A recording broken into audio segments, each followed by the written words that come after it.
This film is brought to you by New York Life and its dedicated agents, proud sponsors of the NFL's team highlight films. New York Life, the company you keep. At New Orleans on the final week of the season, the Indianapolis Colts were unable to secure the victory that would have earned them their second playoff berth in the last 3 seasons.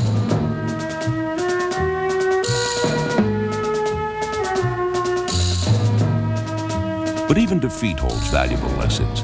And while the Colts came close, they know that there's more work to do as they prepare for a new decade. They will also be able to draw upon the positive aspects of 1989, a season that was highlighted by many bright moments. The Colts fielded one of the most competitive squads in the AFC, despite injuries to key players and a tough schedule that featured 5 playoff qualifiers. The Colts grew together as a team and made a serious run at the playoffs. With their blend of talented veterans and emerging young stars, the Indianapolis Colts are creating a unique team chemistry that will have them hitting full stride in the future.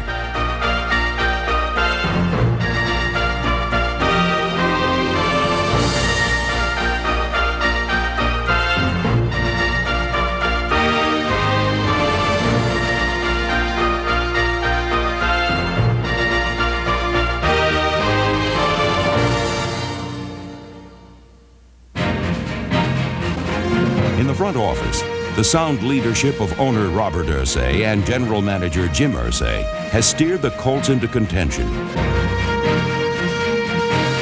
On the field, Ron Meyer has led Indianapolis to the AFC East's best record since becoming the team's head coach in 1986. On opening day, 1989, Meyer and his squad hosted the San Francisco 49ers. The fired-up Colts played the world champions tough. Trailing 30-17 in the final period, Chris Goode's block punt put the Colts in range of an upset. After Albert Bentley recovered in the end zone, the Colts trailed by 6, but after fighting so hard, they were unable to deliver the knockout punch. Despite a 30-24 loss, the Colts had displayed the kind of effort that established them as a team to be reckoned with, and by week 3, they became a major headache for opponents. At the Hoosier Dome, the Colts took on their 3rd straight foe from the NFC West. Against the Atlanta Falcons, relentless defense paved the way to a 13-9 victory. But there was a downside to the Colts' first win of 1989 when starting quarterback Chris Chandler suffered a season-ending knee injury. Jack Trudeau came in to score the winning touchdown. Then a Week 4 contest at the Meadowlands saw him pass for nearly 250 yards in a 17-10 win over the New York Jets. Trudeau dragged to throw, quick drop, sets, throws one over the middle. Brooks has got it, the 40, he's at the 35, he's at the 30, 25, 20, 15, 10, 5, touchdown to the Brooks! The game-clinching play was produced by Clarence Verdun, the AFC's leading punt returner. 49 comes to the near side, gets the block, 45, 40, he's at the 35, 30, he's gone! 20, 10, 5, touchdown! Clarence Verdun, 49-yard touchdown return! Buffalo became the next victim as the Colts registered 6 takeaways and 4 sacks in a 37-14 win. Defensive back Keith Taylor's 2 interceptions included an 80-yard touchdown return. Wright drops the throw again, sets up, looks, throws one over the middle, and is picked off by Taylor, his second of the day. He's at the 25-30. He's at the 35, breaks to the outside, 45-50, midfield 45-40, may go all the way, 35-30. He's going to go all the way. Keith Taylor, a touchdown and an interception. 3 consecutive wins had put the Colts over the 500 mark, and a big reason was a defense that kept the pressure on high all year long. Fred Young, number 56, Jeff Harrod, and number 50, Dwayne Bickett, formed a tenacious trio of starting linebackers. Bickett produced 8 sacks as the Colts dramatically improved upon their 1988 sack total.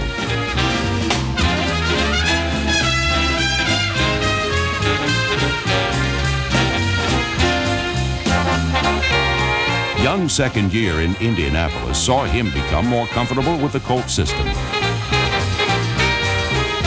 Young ranked 2nd on the team's total tackle chart while forcing 3 fumbles. Mid-season acquisition Chip Banks, number 51, added more veteran savvy to the linebacking core. But it was second-year pro Jeff Herrod, number 54, who topped the team in total tackles and unassisted tackles.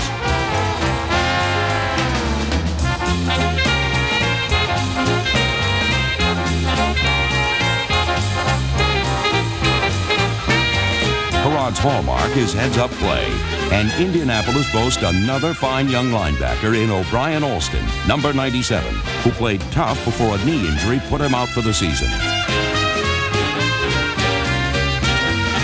Veteran Donnell Thompson, number 99, led all Colts defensive linemen in tackles for the second straight season.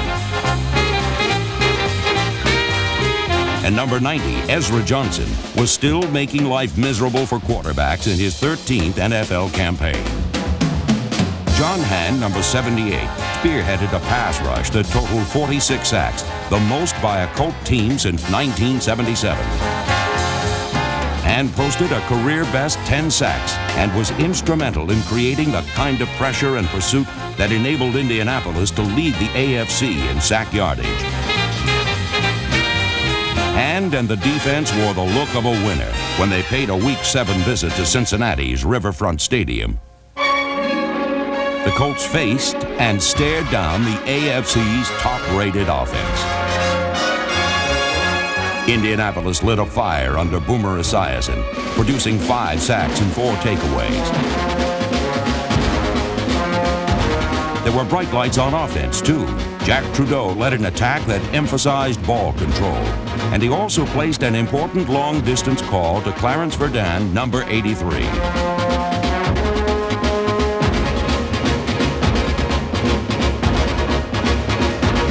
Trudeau hit Bill Brooks, number 80, with a scoring pass, then tossed another to number 20, Albert Bentley.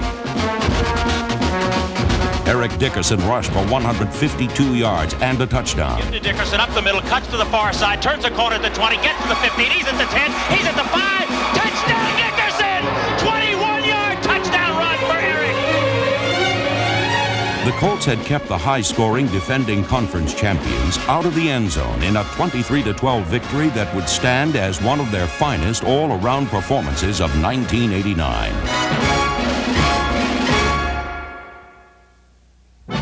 The Colts' offensive game plan is likely to include more passing in the future, since 1989 proved that there are 2 quality quarterbacks who can lead the team. Number 10, Jack Trudeau, is a gritty competitor who engineered 7 wins in his 12 starts. Chris Chandler is a maturing talent who can launch the long bomb, as evidenced by an 82-yarder against the Rams in Week 2. Chandler drops the throw, sets up, has time. He's going to air it out, intended for Clarence Verdun around midfield. Clarence is there. He's going to score. He's going 82 yards. Chandler is also skilled at the short to medium range pass that has been the staple of the Colts' offensive strategy. Trudeau took over for the injured Chandler in Week 3 and went on to enjoy his best season as a pro. He was most effective close to the end zone, but was also capable of throwing deep with accuracy.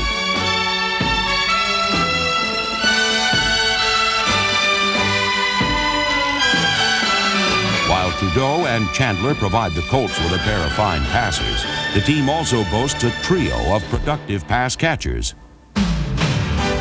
Rookie Andre Rison flexed his considerable talents and combined with Bill Brooks and Albert Bentley to give the Colts 3 receivers with more than 50 catches for the first time in club history. Number 20, Bentley, had a career-high 52 receptions, a total that ranked him 4th among conference running backs.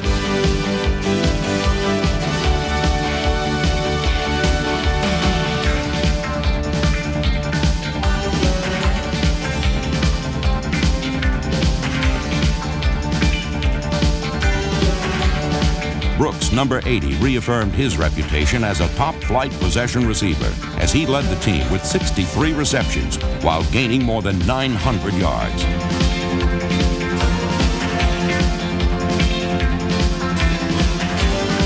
Although Brooks is not a speed burner, he can scorch defenders with his elusiveness.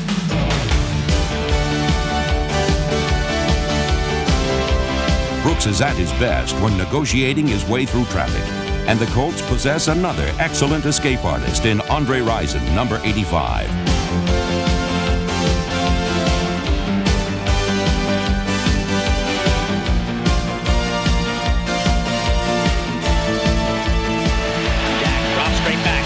Gets protection, looks, throws to the sideline. It's caught by Rison. Rison is hit, struggles, trying to get back, reverses, comes to the near side, breaks it back up the sideline, out of bounds, touchdown! He didn't go out of bounds, Rison scores! With 52 receptions, more than Jerry Rice caught during his rookie season, Rison displayed the kind of potential that will make him one of the NFL's most exciting players for seasons to come.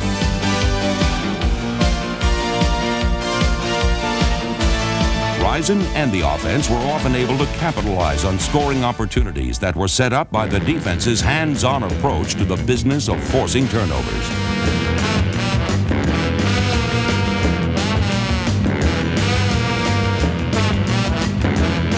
Only 2 teams in the AFC rank higher on the takeaway-giveaway chart than Indianapolis.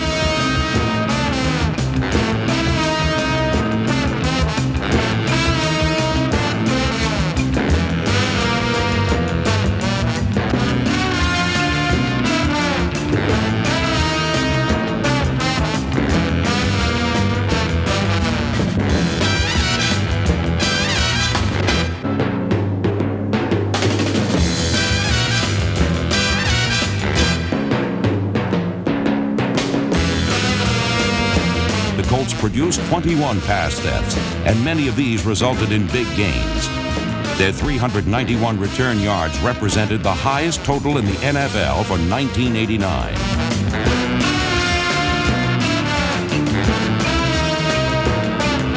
Number 39, Mike Pryor, had 6 interceptions, and this hard-nosed competitor displayed a knack for picking the ball off in the end zone and for taking it away in tight spots.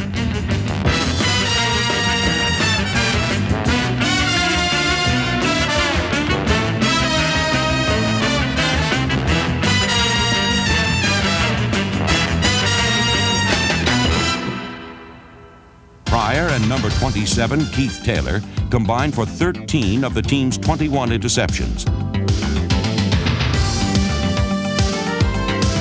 Like Pryor, Taylor was skilled at stealing passes earmarked for the end zone.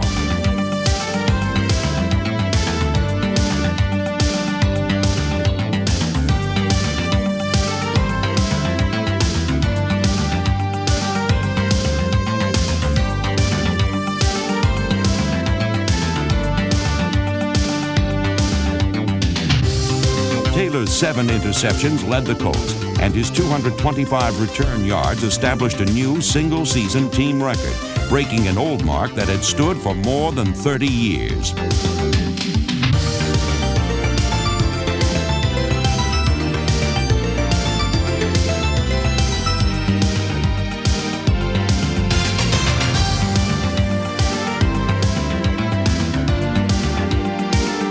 Keith Taylor typified a unit that was capable of getting into the end zone while also keeping foes out of it. And in Week 11, it was this penchant for pass theft that helped the Colts complete a season sweep of the Jets.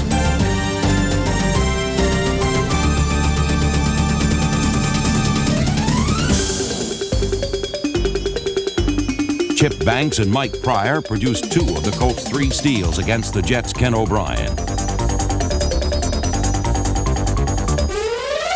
Meanwhile, Jack Trudeau played an error-free game while passing for more than 250 yards.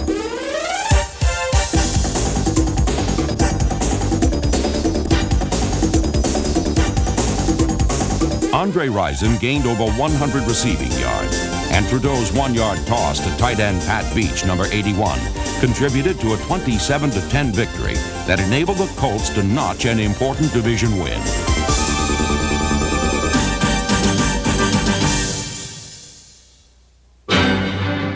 A solid nucleus of veteran performers left a significant impression on the Colts' 1989 season. 5th-year place kicker Dean Biasucci, number 4, owns the best field goal success rate in team history. And in his 8th season, Ron Stark, number 3, was again among the league's top punters. The defense featured a pair of 9-year veterans, linebacker Cliff Odom, number 93, and end Donnell Thompson, number 99.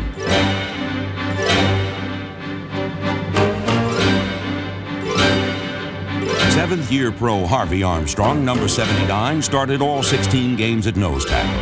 And the experience of linebacker Dwayne Bickett, number 50, and defensive back Eugene Daniel, number 38, also anchored a defense that allowed the fewest points in the division.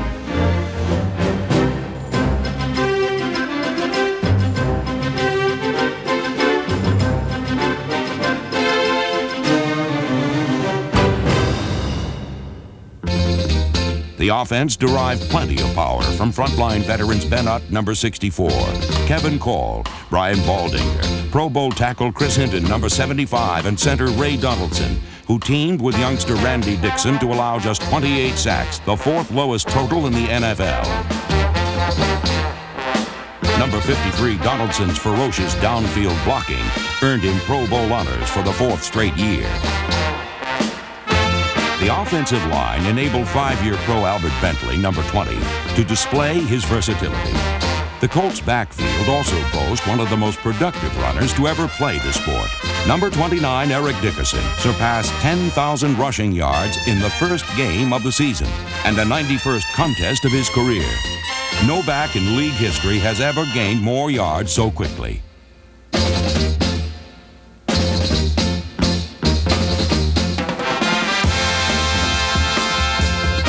By gaining 1,311 yards in 1989, Dickerson became the only back in NFL history to amass 7 consecutive 1,000-yards-plus rushing seasons. Although this consummate back endured a nagging hamstring injury for most of 1989, he made the Pro Bowl for the 6th time.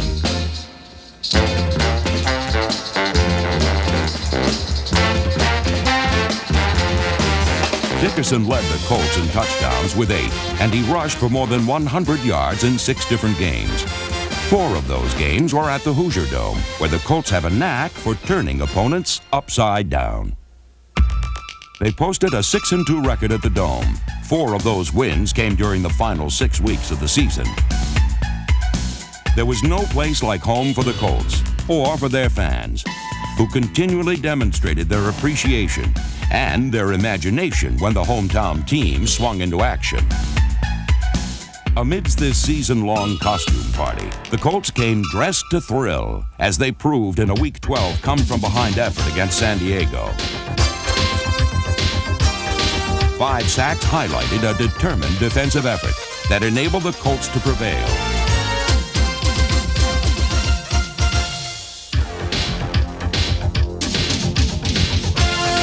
Ultimately, the only man who crossed the end zone was Bill Brooks. Back to throw is Trudeau, sets up and looks, throws over the middle, caught by Billy Brooks! 10, 5, touchdown Billy Brooks!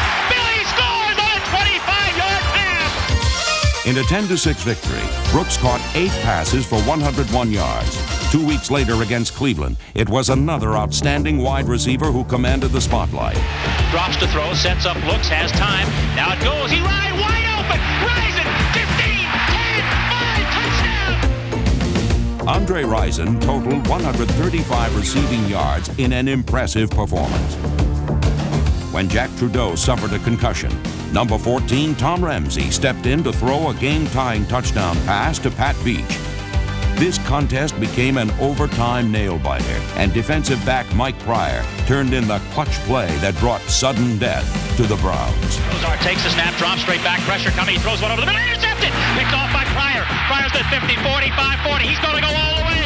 Pryor's at the 20, Pryor's at the 10. After Ron Meyer's troops knocked off the future AFC Central champs 23-17, they exploded against the Dolphins in their final home game of 1989.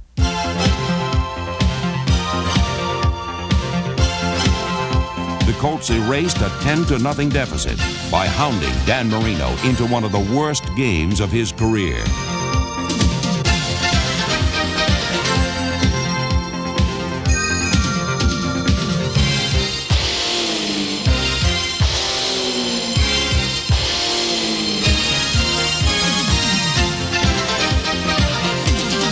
Number 37, Chris Good, blocked his second punt of the season.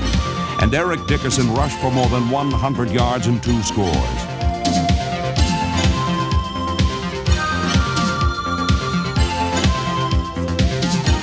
Trudeau gives to Dickerson right up the middle, launches himself to the goal line, touchdown Eric Dickerson! Jack Trudeau was razor sharp as he sliced up the Miami secondary with 4 touchdown passes.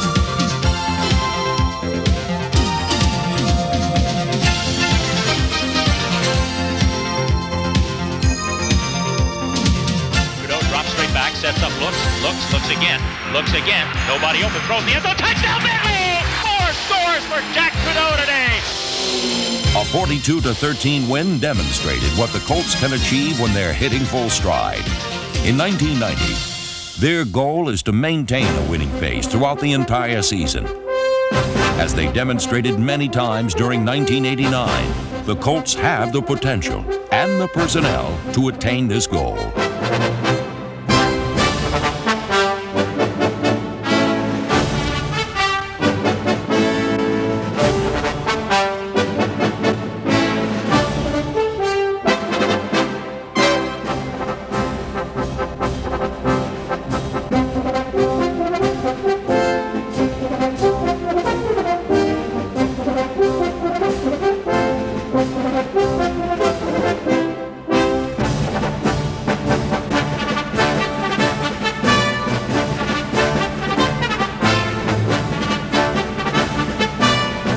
In 1989, the Colts proved that they can compete with the game's elite. Now their task for the 90s is to reside there. Sound leadership, solid defense, and a promising offense are the principal ingredients that will have the Indianapolis Colts hitting full stride in 1990 and beyond.